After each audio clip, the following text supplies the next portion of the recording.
think I'm openly a libertarian, and I think you're a libertarian. But I am. So what led you to want to run for this office? Oh boy, it's been something in the back of my mind for a while. Like I've always been called to serve between the military and community service after the military. Then COVID came in, and we just had so much government overreach. It was absolutely ridiculous. The governor was saying who's essential, who's not essential. Mm-hmm. It's been executive overreach for my entire life, but it just compounded and exploded with COVID. Yeah. So you got to see who thought they could run your life better than you, who would tell you that you can't leave the house. Like we've seen what's happened in Australia and all across the world with this, where they're just locking down. Mm-hmm. And it almost got to that here, and I'm very glad it didn't, but nobody in the government can tell you how to run your family better than you can. Yeah. Well, I agree with that. Yeah.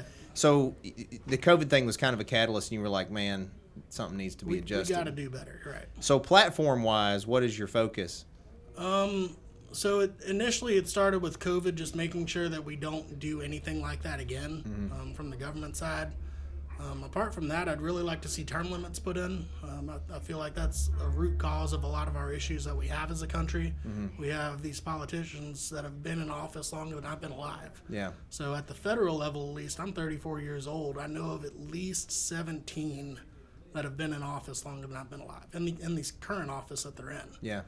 So well, what about state? Do you? I'm asking because I don't know. Yeah. Like state rep position, are there any term limits, or is it just? There's not currently, and that's where I'd like to start. So in Tennessee, we don't have it as bad. I think the longest serving person's from the mid '90s. Mm-hmm. I'd have to go back and look, but still, like the counter argument to term limits is we have term limits in every election. But that's something I planned on bringing up tonight is campaign finance. Yeah. So in 2020, nationwide, the politicians spent $14.4 billion on the campaigns. So it is a huge industry. Like I've got these mailers. This is just from what was in my mailbox today. Mm-hmm.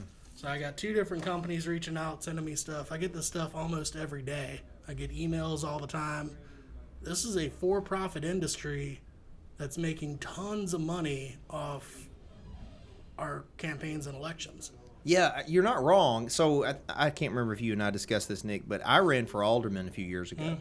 And I funded it myself because I was big on, I didn't want, and it wasn't so much that I was inferring that there was corruption from people that accept campaign contributions. Yeah. My point in not doing that myself is I just wanted to make sure everyone knew that I didn't have any hands in my pockets at all. Right. So I did, now, one other thing that people I guess should know, and I'm sure you know this now from running, is it's highly regulated, at least state-wise. There's an auditor. Yeah. I think the comptroller even has some oversight over it. So it's not like you can just take people's money for elections and use it willy-nilly. It's regulated. You have to have somebody that accounts for it, reports it. But anyway, what I was going to say is, and that was a small election.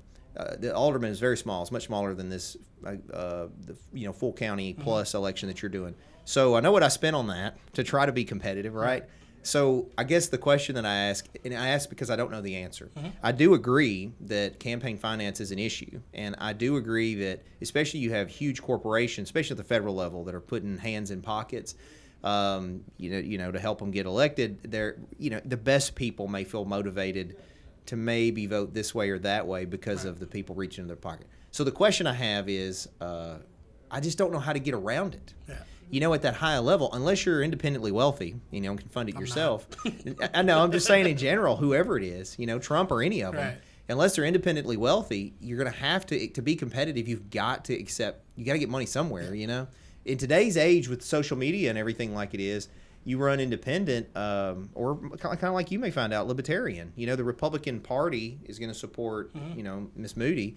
And I don't even know who's running in the Democratic ticket. It's not. It's me against her. Oh, it's it? So you're basically, and so realistically you're running as an independent. Yes. Are you getting any money from the Libertarian Party? Not. Yeah. So that's my question. So what do you do in a world like that where without the money, how do you get out there? How does it work? So it's going to be very difficult. So I am taking campaign donations. You can donate on nicksawall.com. I'm just plugging right there. I like it. the matter of fact, like you mentioned, I do need money. I'm trying to do this on a shoestring budget. So I'm very resourceful. I know a lot of people. I got a ton of people willing to volunteer and help me. So we're doing phone banking. We're doing door knocking. We're just getting out. I've been at every pretty much convention and festival that we've had the past couple months. And I'm just getting out and talking to people. Yeah. So... Well, and just so everybody knows, too, because I try to not be I'm actually interested, as we enter this political field, I'll throw this out to anyone. I'm very open to moderating some online debate here amongst anyone interested in running for office. So, I actually tried to call Miss Deborah a couple of days ago because I didn't realize until a couple of days ago, actually, that you were running directly against her. And I just wanted to let her know she's welcome to come on, too. And whether it be separately or together, I'm very open to hear both sides because, clearly you're an opponent. And so as an opponent, I guess that infers that you're not pleased with something that's occurred while there. And it sounds like the majority of that's COVID related. It's been COVID related. So Miss Moody has voted against term limits. So that's a big thing of mine. And then legalizing marijuana is on the top of my list as well. And she's consistently voted against that as well.